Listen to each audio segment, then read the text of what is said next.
You don't know how to respect my boundaries.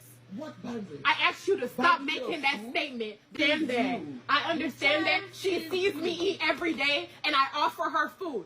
My daughter is going to eat when she's ready. She's not malnourished, she's not underweight, and she's not unhealthy. But you want to know what is unhealthy? That I keep setting a boundary with you that you keep crossing. Why, if somebody asks you, don't say this thing, why is that the one thing you want to say? Why will you keep coming to me? She needs to eat solid. She needs to eat solid. Is she malnourished? Does she look unhealthy to you? She is fed. She is healthy. She eats more than everybody in this house. Breast milk is more fattening, more healthy than anything that we eat. When she's ready to eat, I feed her. She has eaten multiple things. I'm not going to force food down her throat so that she can have an unhealthy relationship with food. And I'm also not going to keep asking you to keep my boundaries. There are things in your life that you would not like to talk about. There are things that trigger you that you would not want somebody to bring up to you. I wouldn't cross that line with you. So why do you keep doing that? Why? You wouldn't cross this line. I don't know. I don't know and I don't care. But the point is, respect my boundary, please. Because then you get mad. It doesn't take yelling. But have you noticed since I've been here, the only time I get like this is when you do that. When you sit up here and you try to tell me how to parent the daughter that I literally pushed out of my womb and that you did not care to check in on for 6 months, and you're telling me the phone works both ways. I am your child and she is your grandchild. Why does your grandchild, who can't even operate a telephone, have to call to speak to her grandmother? That sounds very childish. And you think I'm going to call to make you call to check in on your granddaughter? That's childish. The same way my own father is expecting me to pick up phone when I was younger to be chasing after him. My daughter will never, I'm telling you right now, my daughter will never in her life chase after your love or anybody else's. For 6 months, you know my phone number. I didn't block your number. Your number was never blocked. For 6 months, you chose not to call me. You chose not to check in on your granddaughter for 6 months. And now you're telling me the phone works both ways. And then you dare throw in my face, why did I call you? Because you would have much rather me stay in a place where I was being emotionally and physically abused than to call my mother. And like I said, honestly, it was a thought of mine to have rather been homeless if it wasn't for my sister. And that says a lot. I know you are troubled. I'm not troubled. You're troubled. I speak that back to you. Back to the sender. Back to the sender. You are troubled. I'm not troubled. Back to the sender. You're the one that's troubled. God is going to put it back to you. I'm healed. God is going to put it back to you. Don't speak negativity onto me. I'm not troubled. You're troubled. God is going to put it back to you. Don't speak negativity on me. God is going to put it back to you. God is going to keep putting it back to you. Every negative word you speak against me is coming back to you. Every negative thought you think of me is coming back to you. Every time you open your mouth and speak ill on my name, it will come back to you. No, the anger comes from people like you not knowing when to respect boundaries and then expecting me to shut up and trying to silence me. I cannot be silent anymore. I'm so sorry. You are so sorry. I'm not angry. This is my power that you're trying so hard to take from me. Can't take it from me. I'm so sorry. Let me tell you something. It doesn't matter what you say, honestly, but you know everything I said is the truth. You are talking nonsense. You're talking nonsense. I'm talking nonsense. Yes. That's where you are. That's where you are. You talk back to me.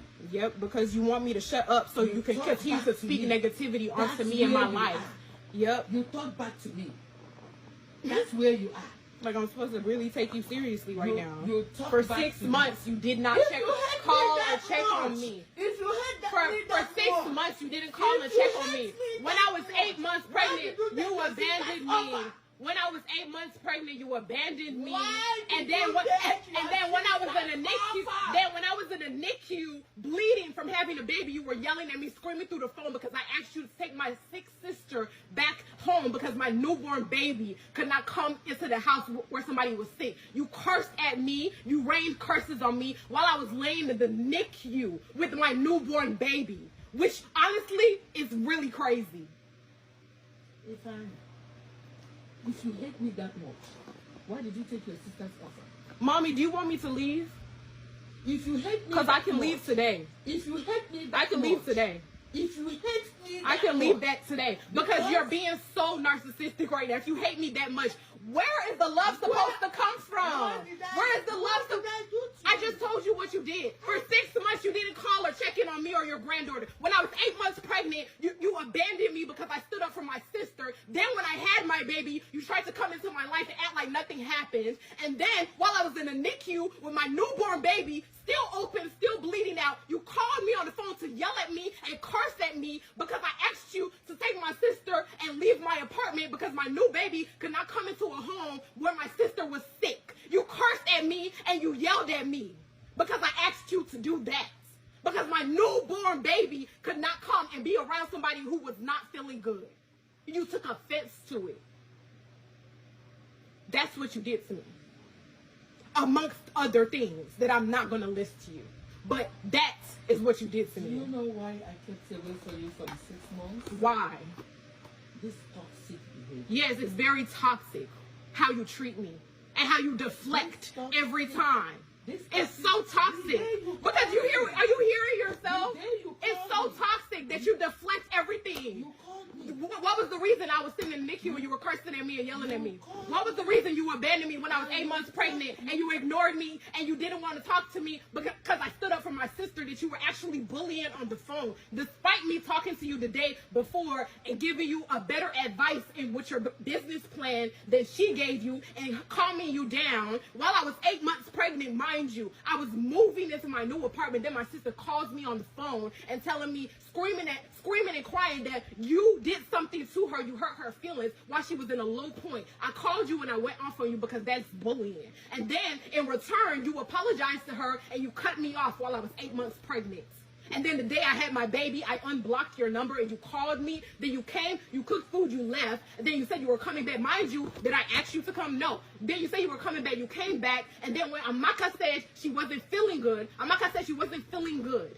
And I said, okay, you guys cannot stay here. You have to leave because my newborn baby cannot come back to my apartment because she's not feeling, if my sister isn't feeling good. Then you began to yell at me and curse at me over the phone. And you said I kicked you out of my house when I had every right to not want to bring my newborn baby into a home where somebody doesn't feel good. And that's just the least of things. And I know you're going to deflect it, so go ahead. 6 months ago, you called me because of tax returns. And for almost 1 hour, you were talking and shouting at me. There is nothing you did not tell me that day. Did I reply you? I wasn't shouting at you. I actually was speaking to you calmly. And as soon as I stopped talking, for 20 minutes, I was talking and telling you everything you ever did to hurt me. And as soon as I shut up talking, you deflected. You deflected and you gaslighted me because you sent me to a tax lady. Mind you, you knew I didn't. I said to you, I don't have anything to do. Because yeah, I did. I did not say anything. What could you say? Like you don't have nothing to say right now. There is no need of talking to somebody who intentionally called me to curse me out. I didn't curse you out. I spoke to you very respectfully and calmly, and I told you everything. I just told you things. I told you everything that I just said now. I said this plus more. I said this plus more to you. Okay, that's cool. I'm not going to. That's fine. Bother about you making carrot juice and giving to Kosi. You see your problem? The problem you have is that you don't know when somebody is offering a hand of help. What hand of help, somebody mommy? is being pushed for. I am offering you a hand of help. A hand of help.